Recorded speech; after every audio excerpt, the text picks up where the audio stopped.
Lanjutkan lagi, luar biasa ya Bapak Wali Kota Magelang. Ibu tadi diajarin pantun, tapi saya kok nggak bisa pantun. Sebenarnya pengen pantun, tapi pikir-pikir nggak ketemu pantunnya. Oke, untuk sebelum kita lanjut lagi, kita bagi door prize dua ya. Ibu kenal nama saya tadi siapa? Jangan ngomong, tangannya aja.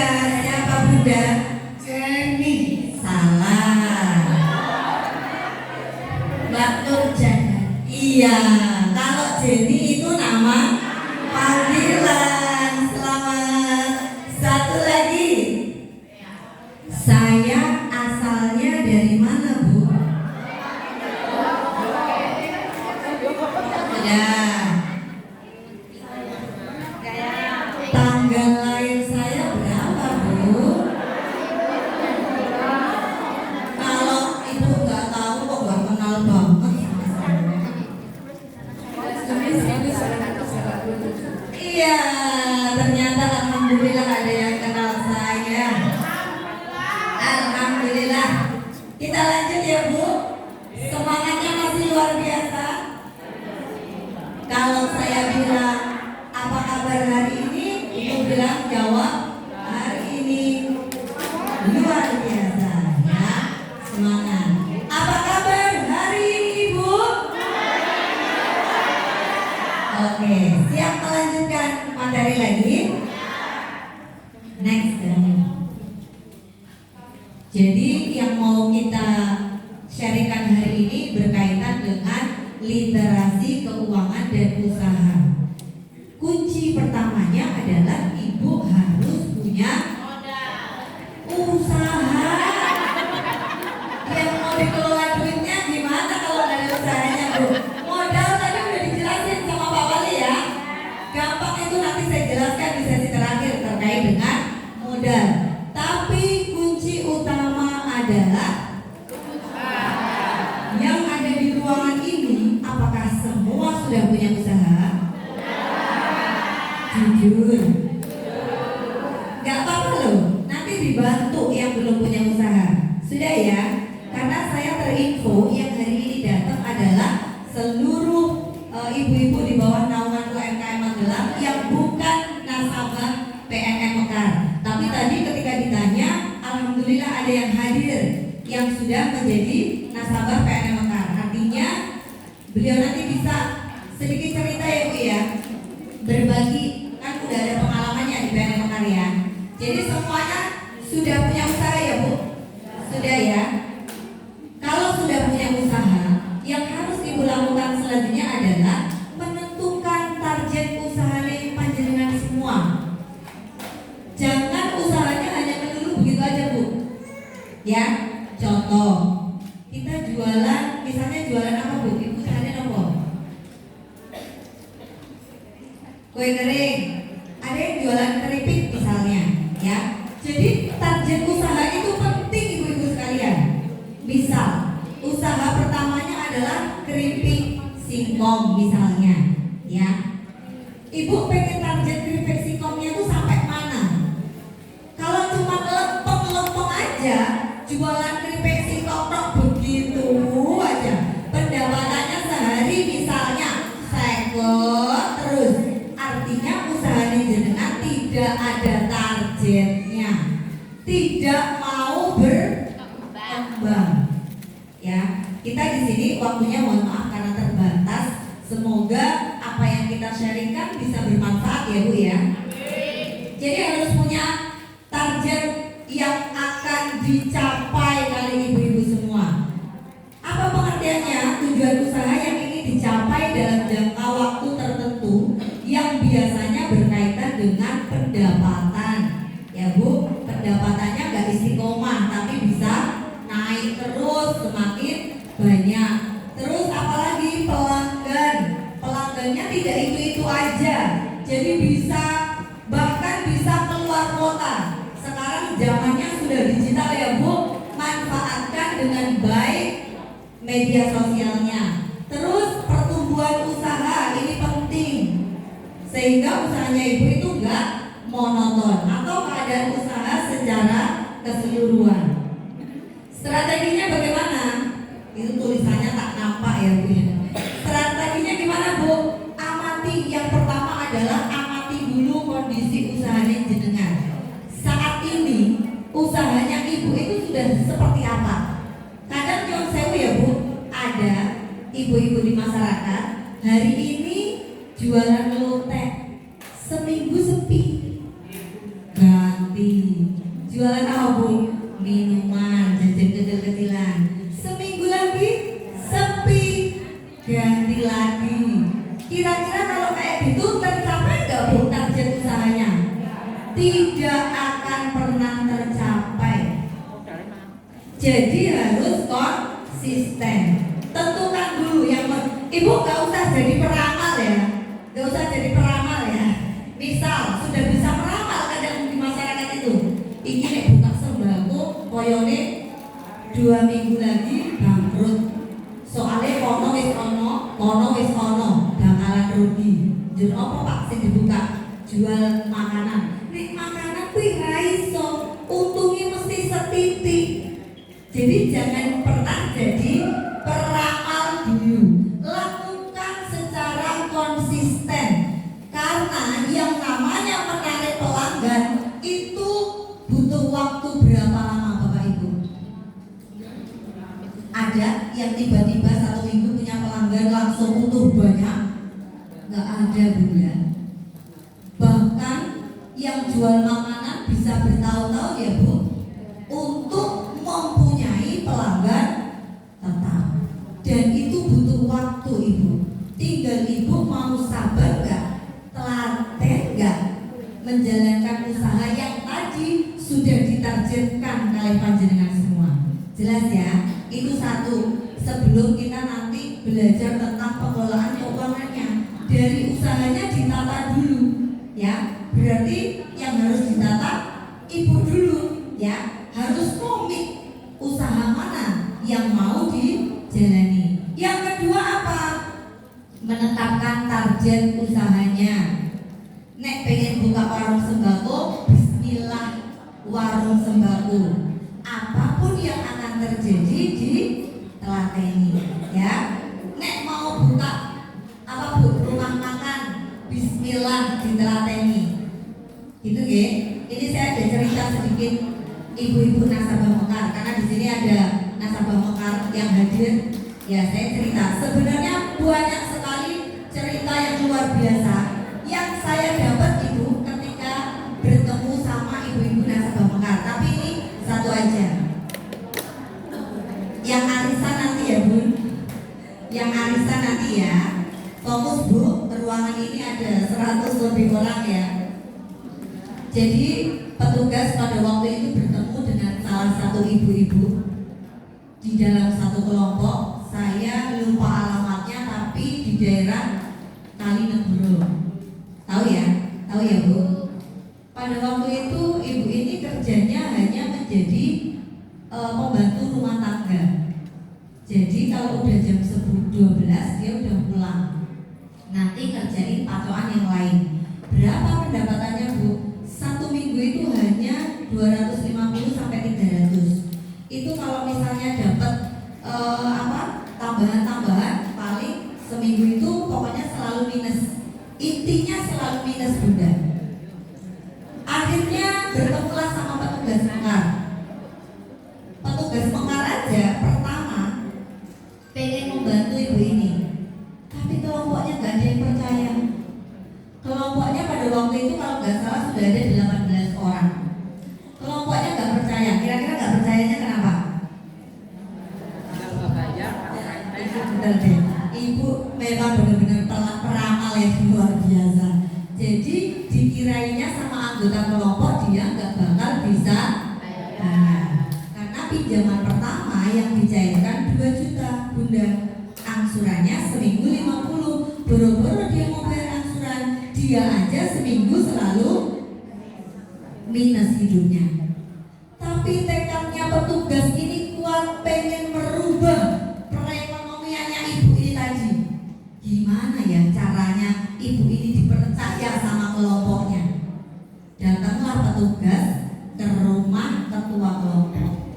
Jadi di kami itu kelompoknya pasti ada ketuanya. Dijelaskan panjang kali lebar kali tinggi, akhirnya ketuanya mau menerima. Terus nanti kalau nggak bisa mansur bagaimana? Kata anggotanya yang lain. Kuncinya cuma satu, yaitu tanggung. Bukan hal negatif ya Bu.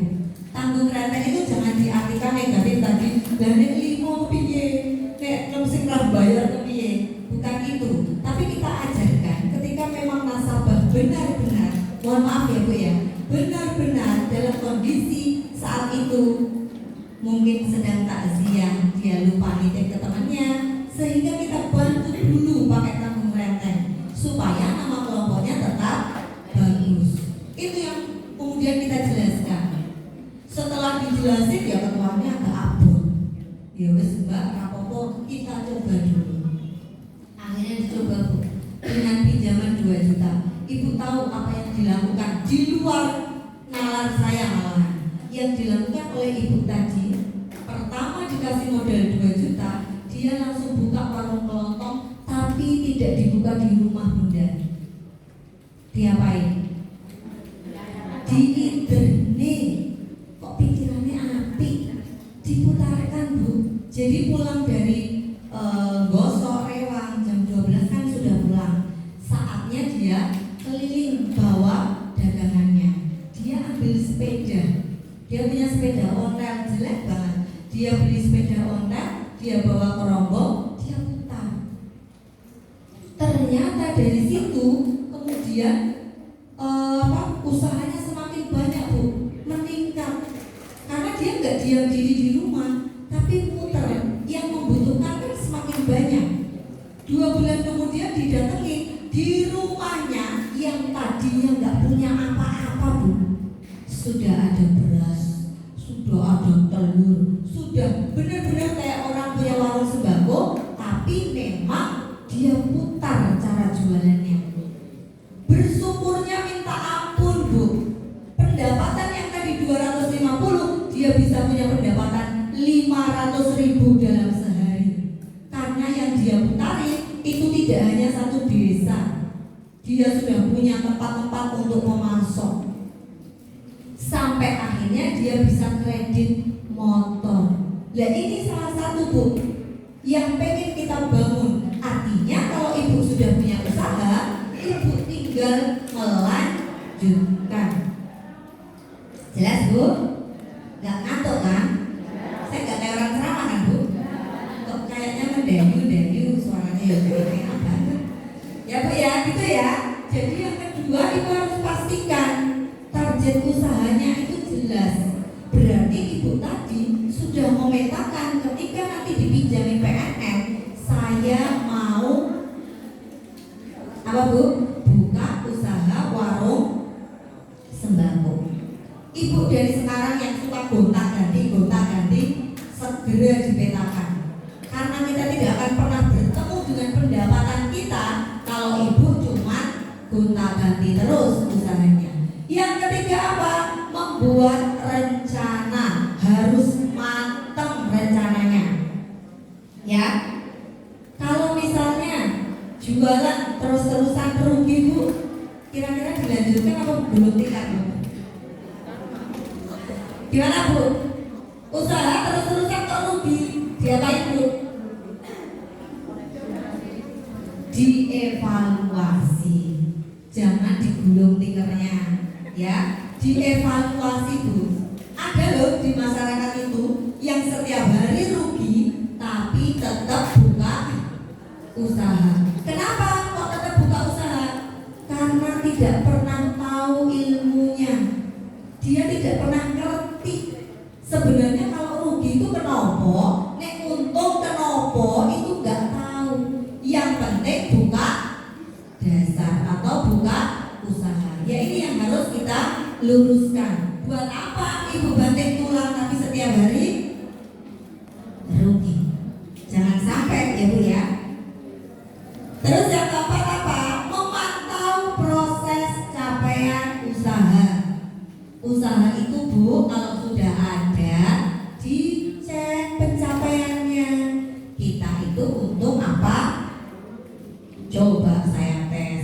di ruangan ini semuanya punya usaha. Apakah semua punya tabungan? Tidak.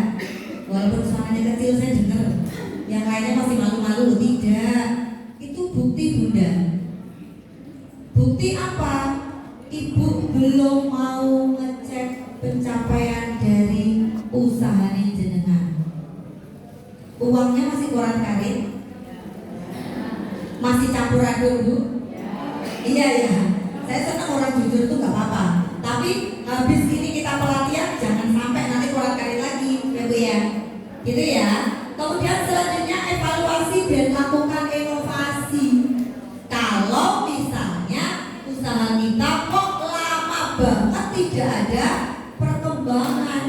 Contoh tadi jualan keripik singkong misalnya. Keripik singkong didol original singkong terus. Kok untungnya nggak berkembang ya? Lakukan inovasi Bunda. Kira-kira apa yang dilakukan inovasi? Dikasih rasa. Sekarang rasa itu sampai saya bingung membedakan Bu. Banyak banget. Yang penting orang rasa-rasa. Rasa balado, rasa jagung manis, barbecue. Apalagi Bu? Ada loh Bu yang rasa setan tuh loh Bu. Pedes kayak rasa setan. Macem-macem. Tinggal mercon.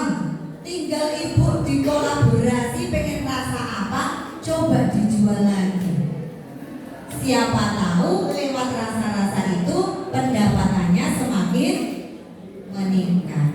Ya, jadi harus ada inovasi. Apalagi selain rasa-rasa Bu, mungkin cara pembungkusan. Ibu hari gini masih pakai lilin yang diselomot nih. Ada itu masih ada, dijual 500-an. Ibu mau harganya agak tinggi, harus pakai yang mana Bu? Yang sudah sekarang familiar dulu Bu. Plastik, sudah kelipan, kasih labelin jenengan. Harganya pasti semakin tinggi, semakin mahal.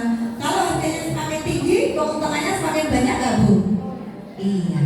Yang terakhir, konsisten dan ikhtiar. Usahanya harus tetap berjalan ya Bu. Selalu berusaha, diimbangi sama berdoa, jangan lupa. Tapi konsisten dalam usahanya harus konsistennya harus dijaga. Ya, tadi jangan suka gonta-ganti usaha. Nanti nggak akan pernah berjalan. Ini untuk membuka aja, mengingatkan ke ibu-ibu bahwa penting sekali Bunda strategi supaya ibu bisa mencapai target usahanya masing-masing. Ya, next. Nih, pengelolaan keuangannya bagaimana Bunda? Tadi usahanya sudah, ya, sudah ada gambaran ya. Jadi kalau yang masih suka gonta-ganti usaha, hari ini Bismillah saya niati boten ganti-ganti usaha. Cara mudah mengelola keuangan. Ya, jadi kalau sudah punya usaha, ibu harus mau mengelola keuangannya dengan baik. Selama ini antara uang pribadi sama uang usaha masih campur aduk ya Bu? Enggak, sudah dipisah. Nah, yang masih banyak. Apa uangnya malah bestian? Berteman baik, duitnya di dompet. Wah bahaya itu. Harus segera dipisahkan ya Bu ya. Jangan lagi-lagi mencampur adukan antara uang pribadi sama uang usaha. Yang pertama dilakukan apa Bu? Memisahkan uang pribadi dan uang usaha. Kira-kira kenapa harus dipisahkan? Ada yang tahu nggak? Supaya tahu laba atau keuntungan ruginya, ya Bu ya. Makanya harus dipisah. Contohnya bagaimana sih Bu harus dipisah? Misal hari ini uang modalnya 400.000. Yang punya warung usaha warung sembako. Coba Ibu, sehari pendapatannya pinter.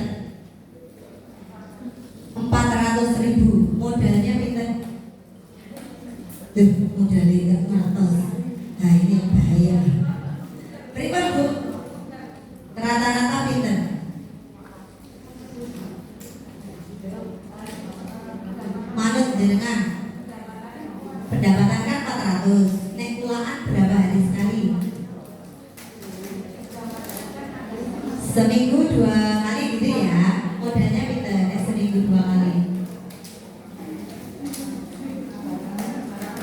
Rata-rata.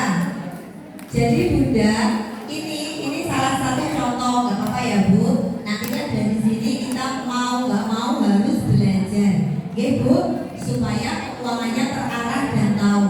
Kalau saya tanya pendapatannya pinter, Ibu pasti bisa jawab. Tapi kalau saya tanya modalnya, jarang. Karena duitnya masih campuran dot tadi ya Bu ya. Yang lain juga begitu. Ada lagi yang warung sembako, pendapatannya pinter Bunda. 1,5 sehari, pulaannya pinter. Nggak tahu juga. Beda-beda. Rata-rata berapa Bunda? 750. Berarti nek 1.500.000 dikurangi 750 kita duit 750. Itu keuntungannya jenengan sendiri loh. Ibu sadar nggak kalau punya keuntungan luar biasa banyaknya?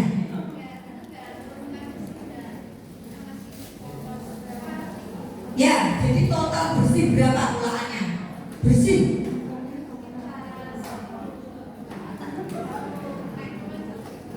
1 juta. Berarti ibu masih punya keuntungan 500. Uang 500 itu disimpan atau dipakai motor lagi Bu? Habis. Kebutuhan sehari-hari. Jadi ini contoh ya Bu ya. Ibu kalau modalnya hari ini mengeluarkan modal 1 juta, ya, diingat-ingat ya. Ini contoh buat satu ruangan, karena saya kalau menyontohkan semua kita pulangnya maghrib. Oke, kalau juga perlu kali jangan. 1 juta modal keluar Ibu. Kok sore harinya atau malam hari dapatnya 1.500.000, artinya kita dalam kondisi apa Bu? Untung. Yang harus dipisahkan uang yang mana? Yang 1 juta. Untuk apa Bu? Modal kembali. Gitu ya? Bisa ya? Paham ya Bu ya? 1 juta kita pisahkan karena ini sewaktu-waktu untuk modal kembali. Ada keuntungan berapa Bu? 500.000. 500.000 ini Bu harus dikelola dengan baik di masyarakat. Nyuwun sewu sangat. Hampir semua rata-rata pendapatan hari ini habis juga hari ini ya Bu. Benar nggak? Saya salah nggak? Kalau saya jewer Bu, nggak apa-apa. Begitu kan ya Bu ya? Banyak sekali di masyarakat itu pendapatan hari ini habisnya, jadi harus dikelola Bunda. 500 untuk apa aja Bunda pengelolaannya? Kan modalnya udah kita pisahkan tadi 1 juta. Jadi yang 500 untuk apa aja Bunda? Buat apa Bunda 500-nya?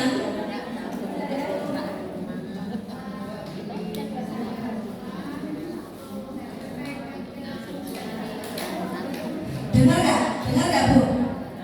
Jadi uang 500 itu harus dipisahkan untuk kepentingan yang lain, sehingga antara uang modal sama uang pribadi jelas. Misalnya apa? Makan keluarga. Butuh makan kan Bu? Ada nggak di ruangan ini yang makannya 2 hari sekali? Nggak ada ya? Semua sehari 3 kali kan Bu? Buat makan. Apalagi Bunda? Jajan anak. Apalagi Bunda? Listrik. Terus sumbangan kondangan. Satu lagi yang sering dilupakan di masyarakat apa? Menabung. Karena di nasabah PNM Mekar itu dilatih harus punya tabungan. Jadi dari uang kelebihan atau keuntungan kita, ambil dulu untuk menabung. Saya tidak mematok tabungan harus berapa, tapi Ibu harus belajar konsisten. untuk menabung. Sehari katakanlah nyelipin berapa Bu biasanya sehari bisanya? 10.000, bisa 200, Ibu kompori 10.000. 200 ya Bun? Bisa? Ya, kalau bisa 200 disimpan 200. Kalau yang bisa 10.000 gak apa-apa. 10.000 kali 7 hari berapa Bunda? Sudah punya tabungan 70.000. 10.000 kali sebulan berapa Bunda? Tuh, kita 210, jauh lebih baik daripada Ibu tidak pernah punya. Paham Bu? Paham Ibu? Jadi cara mengelola keuangannya seperti itu. Pastikan yang tadi untuk modal harus untuk modal. Keuntungan pastikan dikurangi, tabungan dulu, baru yang lain-lain dipastikan. Kalau Ibu tidak segera membuat neraca keuangan itu, yakin saya Bu, uangnya Ibu hanya kocar kacir, gak jelas, boten tentu arah. BJ modali telas, ngambil uang pribadi. Ya, itu ya Bun.